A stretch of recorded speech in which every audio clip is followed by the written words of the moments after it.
मेरे ख्याल में तो कहीं नहीं है अभी दास प्रथा। भारत में शुरू होने जा रही है, ये मोदी और अमित शाह करने जा रहे हैं। ये दास प्रथा है जी। हमारी ही जमीन कंपनी लेगी और हमारी जमीन पर हमसे मन मर्जी का काम करवाएगी और मन मर्जी का पैसा देगी। और आप कहीं बीमार हो गए, घर रह गए, तो एप्लीकेशन डॉक्टर की कहाँ से ला? हिंदुस्तान में तो आदमी ठाए और उन औड़े ले गए और बेला में जकड़ दिए, कासन मंजवाए, कपड़े धुआए, खेती करवाई, उनसे सब कुछ करवाया। और मन चाहा तो एक करंट लगाया, उनका साटा लगाया, डंडी लगाई, उनकी पिटाई करी। मन मर्जी से पिटाई करते थे, मन मर्जी से काम लेते थे। इस तरह से दास व्यवस्था। हम तो जब भी मिला हाँ, जब भी कुछ न कुछ सीखने न मिला हाँ भाई। एक बात जो हरियाणा के जो भोले भाले अनपढ़ जो किसान है, उनका अब तक यह चीज़ नहीं समझ। हमारी जो 3 अध्यादेश लागू करे हैं सरकार ने, उनका फ़ायदा है अगर उनका नुकसान है। क्योंकि जो अनपढ़ आदमी है उनने तो ना तो नेट पर सर्च करना आंदा, ना उन्हें पढ़ना आंदा। भाई कुकर के मामला है भाई, इसी ने लेकर दलबीर जी हैं, दलबीर जी को पूछेंगे। जो दलबीर जी नू बताओ, जो 3 अध्यादेश लागू करे हैं जो सरकार ने, इसका नुकसान है फायदा? बीजेपी वाले तो नुका इसका फायदा है क्योंकि ना हमने लागू कर दिए। चाहे तो हम चक्का जाम करो या न चाहता हम पूरे देश में चक्का जाम करो, हम तो इन अध्यादेश न लागू कराएंगे तो कराएंगे। इनका नुकसान क्या है? वो फायदा कह रहे हैं, आप नुकसान कह रहे हो। देखिए, इसका नुकसान फायदा लोग सीधी सीधी बात करेंगे जी इन 3 अध्यादेशों पे। और इन तीनों अध्यादेशों का मूल में जानते पहले एक और बात स्पष्ट करनी पड़ेगी, जब जाके यह बात समझ में आएगी। और जो भी बुद्धिमान किसान है और बुद्धिजीवी है, उसने सोंद्यानी शाम ने लौट द्यानी खाट पे। और बिल्कुल यह बात अच्छी तरह से मनन और चिंतन करनी चाहिए जी। जो ये 3 अध्यादेश लागू करे है नी, इससे पहले एक बात बताऊंगा मैं जी। मोदी ने नोटबंदी कर दी जी। नोटबंदी से क्या होया, हमारा जो इंफ्रास्ट्रक्चर है, मैन्युफैक्चरिंग सिस्टम है, वो बिल्कुल डामाडोल हो गया। वो 28-30% बंद हो गया। और किसी भी सरकार के लिए 1% मैन्युफैक्चर अगर बंद हो जाए तो अच्छी स्थिति नहीं होती। कोई भी सरकार चलाने के लिए चाहे पैदा करो 1% मैन्युफैक्चर पैदा करना चाहिए, लेकिन उसके 28% बंद होने से देश की स्थिति डावाडोल होगी। फिर उसके बाद आ गया ये कोरोना। कोरोना में क्या हुआ, लॉकडाउन करना पड़ेगा, लॉकडाउन से और भी स्थिति डाउन होगी।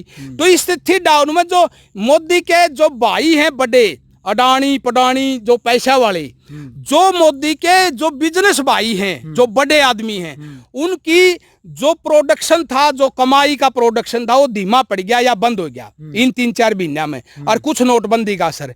वो बोले मोदी जी कुछ ऐसा करे दोबारा पैसा बने हमारा। तो इसने सोचा और तो कौन सी मशीन में काटू, मशीन में काटेगा तो करेंसी डाउन आओगी, करेंसी डाउन आओगी तो पूरे विश्व में देश कमजोर हो जाएगा। तो नहीं तो छाप के देने तरह उनने सोचा ये किसाना ने मारा तो हाँ कर देते हैं, इन थोड़ा और इनके ऊपर घेटी पे दाब दे दिया। तो इनने 3 अध्यादेश लिया। एक कहे हैं फसल कहीं भी बेचो किसान। देखिए, किसान फसल कहीं बेचेगा, अब किसान के ऊपर हर बैंक का कर्जा खड़ा है। किसी का ट्रैक्टर का कर्जा है, किसी ने बात भरया था उसका कर्जा है, किसी ने मकान बनाया था उसका कर्जा है, किसी का कुआ धस गया वो बनाने खातिर कर्जा है, सनद कटवा ले, फर्द कटवा ले, सब कह कर्जा खड़ा पाओगा। जिसका कर्जा है, मैं असम में गेहूं थोड़े बेचन जाऊंगा, सही बात है, मैं केरल में गेहूं बेचन थोड़ा जाऊंगा। कर्जा तो बैंक का खड़ा, और इतनी दूर के मैं भाड़े भरूं या खेती से मिल जाएगी थोड़ी है। तो नू बताइए, दूसरे प्रदेशा में मैं नहीं बेच के आ सकता। वह कौन बेचेगा? जो पूंजीपति है, वो पहले तो बीबी पर में सारी जीरी बाड़ी खरीदेगा, भरेगा गोदामा में, फिर उसने डांट के तेज करेगा, फिर वो बाहर जुनसी फसल नहीं होती ओड़ यू बेचेगा, ओड़ वाली फसल नहीं आड़ा के बेचेगा, वह खरीदेगा 10 की बेचेगा 100 की, 90 रुपये बीच में कमाओगा। यू प्रॉफिट देने खातिर तो यू अध्यादेश लागू कराया है। दूसरा अध्यादेश है एमएसपी का। एमएसपी में क्या कराया है भाई, मान लिया एमएसपी था हमारे गेहूं आ गई 1900 था, ठीक है भाई। देश में और विदेशा में अंतरराष्ट्रीय स्तर पर, राष्ट्रीय स्तर पर मान ले अच्छा चल रहा है, गेहूं 2200 हो गया, 2500 हो गया, तो किसान का फायदा हो गया भाई, बिक जाएंगे अच्छा भाव में।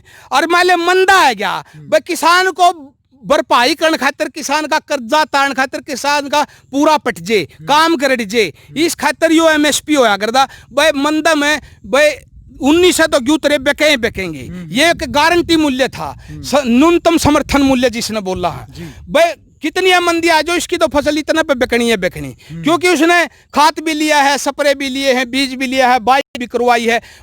मंदी आना तो वो चीज थोड़ी है घट के मिली उसने, वो तो उसे भाव में मिली। तो समर्थन न्यूनतम समर्थन मूल्य जरूरी था, तो उसने क्या करा, एमएसपी तोड़ दिया। अब क्या करेगी जो खरीदने वाले हैं, वो मंडी तो खत्म हो जाएंगी, मंडी खत्म होगी, जो खरीदने वाले हैं जब किसान की फसल आओगी उसने तो खर्चा चलान खाते लिए उसे टाइम बेचनी पड़ेगी, वो डांटेगा थोड़े घर में, वो घर में डांटने की स्थिति है में नहीं, फसल को रोक ही नहीं सकता क्योंकि गरीब है किसान। तो अब वो पूंजीपति उसकी उसी समय फसल नहीं खरीदेगा, वो 15 दिन लेट खरीदेगा।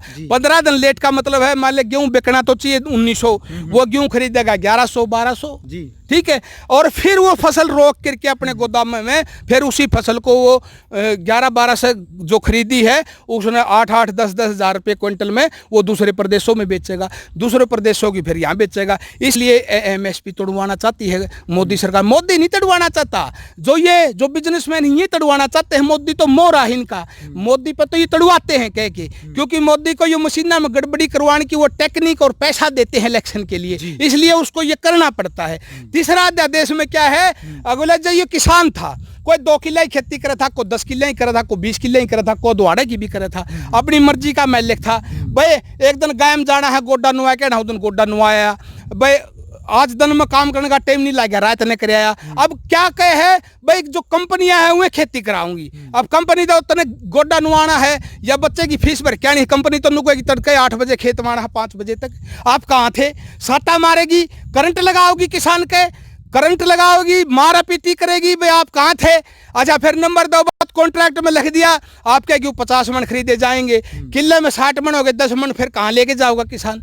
और फिर छोड़ो इस बात ने, मान लो वो 50 मन का कॉन्ट्रैक्ट हो रहा है, 40 मन हो गए, तो फिर गवर्नमेंट कहेगी आपके 10 मन कम है, ये पूरा करो। किसान कहाँ से पूरा करेगा, इस आधार पर क्या करेगी वो, कहीं न कहीं कमी निकाल के, कहीं न कहीं कमी निकाल के उस भाव को जो कॉन्ट्रैक्ट में भाव हुआ है उससे कम दामों पर खरीदेगी, क्योंकि उसने प्लेंटी लगाने की छूट मिलेगी। प्लेंटी नहीं लगावांगे छूट दे देंगे, लेकिन हम जो 20 रुपये किलो भाव आया था वो हम 16 रुपये किलो में लेवांगे आपकी, क्योंकि कुछ न कुछ कमी रह जाएगी। अब ये देखिए चलान काटने वाला हरियाणा का सिस्टम, भाई आपका तो आरसी भी है, लाइसेंस भी है, पोल्यूशन की पर्ची भी है, आधार कार्ड भी है, गाड़ी भी बढ़िया ले रहे हैं, फिर भी पुलिस वाले रुकेंगे, लाइटा पर रंग नहीं है, पाछा चेपी नहीं है, पीली पर्ची नहीं है, फलाना नहीं है, जिसने चलान काटना हो 20 कमी काटेगा, चलान काटेगा। कंपनी न्यू कराया करेंगी। देखिए सीधा सीधा षड्यंत्र है सरकार का। ये षड्यंत्र है, अमेरिका में 16वां राष्ट्रपति बना था इब्राहिम लिंकन। दास व्यवस्था थी उस टाइम, दास प्रथा कहते अफ्रीका में आदमी ठाए, हिंदुस्तान में आदमी ठाए और उन ओढ़ ले गए और बेला में जकड़ दिए, कासन मंजवाए, कपड़े धुआए, खेती करवाई, उनसे सब कुछ करवाया, और मन चाहा तो एक करंट लगाया, उनका साटा लगाया, डंडी लगाई, उनकी पिटाई करी, मन मर्जी से पिटाई करते थे, मन मर्जी से काम लेते थे।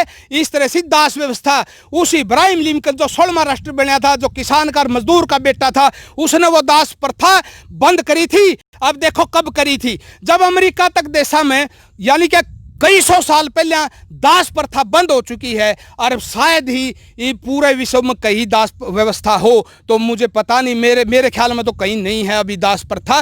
भारत में शुरू होने जा रही है, ये मोदी और अमित शाह करने जा रहे हैं। ये दास प्रथा है जी, हमारी ही जमीन कंपनी लेगी और हमारी जमीन पर हमसे मन मर्जी का काम करवाएगी और मन मर्जी का पैसा देगी, और आप कहीं बीमार हो गए, घर रह गए, तो एप्लीकेशन डॉक्टर की कहाँ से लाओगे। वो कहेंगे बीमार था तो एप्लीकेशन दिखा डॉक्टर की, कहाँ है। अब बीमारी तो ऐसे भी है, घर भी रहे, जैसे सर दुख है तो डॉक्टर के पास कैसे जाएगा आदमी। तो गायम चला गया तो वह पर्ची किस पे बनवाना पड़ेगा, पंचायत बनाओगी, कोड़ा वीडियो ब्लॉक बनाओगा, डीसी बनाओगा। कहने की बात है, दोबारा से दास प्रथा लाने की व्यवस्था की जा रही है हिंदुस्तान में, और बहुत ही बड़ा दुर्भाग्य होगा इस देश का अगर दास व्यवस्था दोबारा से आएगी तो। यानी कि इंसान को बेचा जाएगा। इंसान को बेचने की जो पिछली घटना थी वो इब्राहिम लिंकन द्वारा बंद की जा चुकी है। और मैं तो कहता हूँ वस्तुएं तो बिकती और खरीदी जाती हैं, लेकिन अलाइव चीज़ जो जीवित चीज है, और जीवित में भी जो इंसान है, कम से कम इंसान को तो बेचने और खरीदने का अधिकार मत दो किसी को। लेकिन ये मोदी और अमित शाह ऐसा गड़बड़ झाला करने जा रहे हैं इस देश में, इंसान कोई खरीदार बेचा जाएगा, यानी दास व्यवस्था, दास प्रथा दोबारा से हिंदुस्तान में शुरू होने वाली है।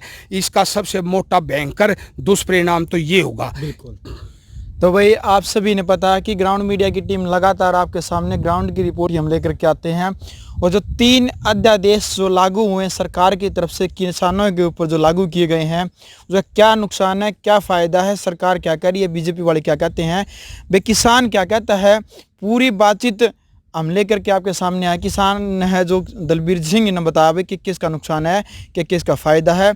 यदि सरकार पीछे नहीं हटती है जी, लागू कर देती है अध्यादेशों को, अब किसान कह रहे हैं भाई हम दिल्ली में भी जाएंगे, दिल्ली में भी पार्लियामेंट का भी घेराव करेंगे, यहाँ जो पूरा हरियाणा उसका भी जाम करेंगे। यदि ना मानती है सरकार, फिर क्या करेंगे आप लोग? देखिए, इसका कोई ज़्यादा बड़ा लंबा चौड़ा जवाब नहीं है जी। किसान है और एक तरफ सरकार है जी। किसान के पास क्या है, एक छोटी सी झोपड़ी है, 2 एकड़ 4 एकड़ उसकी जमीन है, 2 उसके बच्चे हैं, 2 उसके बैल हैं, या एक घर में ट्रैक्टर है, बैल नहीं है तो ठीक है, और हथियार के नाम पे एक जेड़ी गडासी पड़ी है घर में, और इससे ज्यादा कुछ नहीं। हिम्मत देखिए उसकी, वो काम कर करके यहाँ से अंतड़ी निकल जाती है किसान की, तो वो जंग तो जीत नहीं सकता, सीधी सी बात है, क्योंकि काम में टूट चुका है किसान। जंग जीतने के लिए नहीं है किसान तो अन्न पैदा करने के लिए है। और एक तरफ सरकार है, सरकार के पास देखिए सेना है, पुलिस है, पैरामिलिट्री फोर्स है, बीएसएफ है, टुकड़ियां हैं, और उनके साथ साथ उनके पास तोप हैं, स्टैंड गन हैं, हथियार हैं, बंदूक हैं, गोली हैं, चाकू हैं, तलवार हैं, कटार हैं। उनका सामना किसान कैसे करेगा? मेरे ख्याल में तो नहीं कर सकता। किसान के पास 2 ही तरीके हैं, हिंसात्मक तरीके से, हिंसा को छोड़ के हिंसात्मक तरीके से हर किसान को सड़क पे बैठना पड़ेगा, हर घर में से निकलना पड़ेगा। अगर थोड़े निकले फिर भी बात नहीं बनेगी, हर घर से निकलना पड़ेगा। अगर यह तरीका सही नहीं लगता तो दूसरा तरीका है, बीजेपी का 6 साल के लिए बहिष्कार कर दो, पूरी उम्र के लिए कर दे तो जमाई बढ़िया, पूरी उम्र के लिए तो असल तो युद्ध दाता ही करेगा, क्योंकि जिसने किसान पर लाठी चलाई है उसका पतन होया है, ये दाता ही करेगा पूरी उम्र के लिए तो। लेकिन फिलहाल किसान और मजदूर ने 6 साल के लिए बीजेपी का चाहे समर्थक हो, चाहे उसका कार्यकर्ता हो, चाहे विधायक हो, चाहे सांसद हो, चाहे उसका कोई बड़ा लीडर हो, कोई छोटा लीडर हो, वो किसी भी तरह का बीजेपी से किसी भी तरह से संबंध हो, चाहे किसी भारतीय किसान संघ का आदमी हो, चाहे वो आरएसएस का हो, या इसी तरह उनसे संबंधित कोई भी गुंडा हो, कोई भी बदमाश हो, कोई भी हो, कोई भी बीजेपी से संबंधित एलिमेंट हो, उसका 6 साल का बहिष्कार कर दो। इससे बड़ा मेरे ख्याल में कोई हथियार नहीं है, ये आप ही मर जाएगी। अरे अच्छा, नंबर 2 बात बता दूं मैं, वो बीच में रह गई थी। ये लोग कहते हैं, देखो मैं जेजेपी की वोट दी थी मैंने, दुष्यंत की, और ये दी थी हरियाणा का भला होगा, ठीक। अब भला होगा ना होगा ये दुष्यंत जिम्मेवार है। हमने तो उसको वोट देनी थी, वोट दे दी, बना दिया, सरताज दे दिया। अभी उसने अपनी बैसाखी दे दी बीजेपी को, और बीजेपी उन बैसाखियों पर ऊपर बैठी है, ठीक, वह तानाशाह करे है। अब दुष्यंत ने क्या डिसीजन लेना चाहिए? सीधी सी बात है, बीजेपी को लात मार देनी चाहिए, बीजेपी का मुंह पर थूक देना चाहिए। शायद श्याम अगर इंसान हो, इंसानियत अगर दुष्यंत में बची है, दुष्यंत जी बोल रहा है डॉक्टर दलबीर सिंह बीबीपुर से, अगर थोड़ी ही भी इंसानियत बची है, हमारे पर्सनल काम तो छोड़ो, बनेंगे कि नहीं बनेंगे, इस जो किसान और मजदूर ने संभाल लो। अगर थोड़ी ही भी इंसानियत बची है, आज रात ना 8 बजे कर दो ऐलान, लोगों भाई बीजेपी से समर्थन वापस, इतने में तू 100 हाथ का हो जाएगा, 100 हाथ का। और जय लोग, मैं गारंटी करूं हूं, जय बीजेपी में पड़ा रहा और अन्नदाता पर लट बरस रहा है, लोग थूके भी नहीं गए, एक टाइम ईसा आवेगा, या गारंटी है, लिख लिए मेरी बात, या तू समझ गया। और बात सुनो कि कांग्रेस का मैं ना समर्थक हूं, ना मैंने वोट दी, और के कहे कांग्रेस में भजनलाल ने लाठी भलाई चलवाई हो, यू 10 साल यू भूपेंद्र हुड्डा रोते काड़ा, यू भी तो राज कर गया। इस 10 साल में ना बिजली के बिल बदली रोड़ा करया, ना नहर बदली रोड़ा करया, ना सड़का बदली रोड़ा करया, ना किसाना पे मंडिया में भाव लेन बदली रोड़ा करया, ना बीमारियां का धोली माखी का मुआवजा भी दिया था। ये किसाना का इस हुड्डे ने को नहीं मारे भाई, यू हुड्डा था, हुड्डा मेरी बुआ का छोरा नहीं, मेरी मौसी का छोरा नहीं, मेरा गुआंडी नहीं, मैंने कदे वोट दी नहीं, कुछ नहीं। और फिर इब सुन ले आगा मन करे मैं दे भी दूं उसने वोट, क्यों नू देनी पड़ेगी? इनके चाल चलतर देख लिए।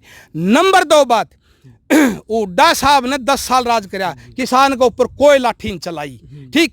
और मैं तो कहूँ हुड्डा साहब दोबारा भी आए जे नहीं, किसान का पूरी तरह से ख्याल रखिए और अच्छी करे तो विपक्ष में बैठा है किसान के गेला खड़ा हो लिए तरह फायदे की बात बताऊँ मैं यार। बिल्कुल हाँ, चलो भाई, ग्राउंड मीडिया की इस वीडियो को आप ज़्यादा से ज़्यादा शेयर करें और ग्राउंड से जुड़ी हर समस्या, खास तौर पर किसानों को लेकर के, चाहे पीपली कांड की बात करें, रेगुलर वीडियो आपके सामने लेकर के आ रहे हैं। जो भी एक्टिविटी किसानों की होती है, हर एक्टिविटी के ऊपर ग्राउंड मीडिया की नज़र रहती है। और 20 सितंबर को, जी हाँ, बताना चाहेंगे कि 20 सितंबर को जो किसानों का आंदोलन रहेगा, पूरे हरियाणा के अंदर रोड जाम करेंगे। हर जिले के अंदर जहाँ पर भी उनकी वो कहते हैं ना ताकत लगाएंगे और पूरे हरियाणा को जाम करने का प्रयास रहेगा। ये जो किसानों के जो अध्यक्ष हैं उनसे भी बात करते हैं बार बार, उनसे भी जो पूरी जानकारी है प्रयास करते हैं सबसे पहले ग्राउंड मीडिया पर लेकर के आएँ। आशा करते हैं आपको वीडियो अच्छी लगी होगी। वीडियो को ज़्यादा से ज़्यादा शेयर करें ताकि लोगों के अंदर जागरूकता भावना बनी रहे। और हाँ, ग्राउंड मीडिया चैनल को सब्सक्राइब करें, क्योंकि जो हर जानकारी है वो आपके सामने लेकर के आते हैं। और इस बेल आइकन को ज़रूर दबाएं ताकि हर वीडियो की जो नोटिफिकेशन है वो आपके फ़ोन में बज सकती है और बजते ही आपको पता चलेगा कि ग्राउंड मीडिया की जो वीडियो है वो अभी आई है। ग्राउंड मीडिया के लिए मैं भारद्वाज। राष्ट्र निर्माण की जानकारी के लिए ग्राउंड मीडिया चैनल को सब्सक्राइब करें और शेयर करें।